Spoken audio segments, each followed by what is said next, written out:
ఏంటి ఇంకా పడుకోలేదా? లేదు సార్, నేను పడుకోవాలంటే ఒకటి నేను పాట పాడాలి, లేదా ఎవరైనా ఏదైనా కథ చెప్పాలి. నువ్వు పాట పాడుకో, నేనే కథ చెప్తాను. కథలంటే అందులో దెయ్యాలు అయ్యి ఉండకూడదు మరి. ఏం భయమా? అబ్బే ఇంత రాత్రిపూట అవన్నీ ఎందుకని. ఏనా సినిమా కథ చెప్పరా?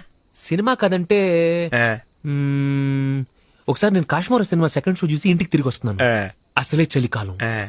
పైగా అర్ధరాత్రి. రోడ్లన్నీ నిర్మానుష్యంగా ఉన్నాయి. బైక్ స్పీడ్ పెంచి ఓ సందులోకి తిరిగాను. వీధి చివర ఒక స్ట్రీట్ లైట్ వెలుగుతుంది. దూరంగా ఎక్కడో ఊ అని సౌండ్ వినిపించింది. కుక్క కాదు, నక్క. నేనది పట్టించుకోకుండా ముందుకెళ్ళిపోయాను. ఆ సందు చివర ఒక శ్మశానం ఉంది.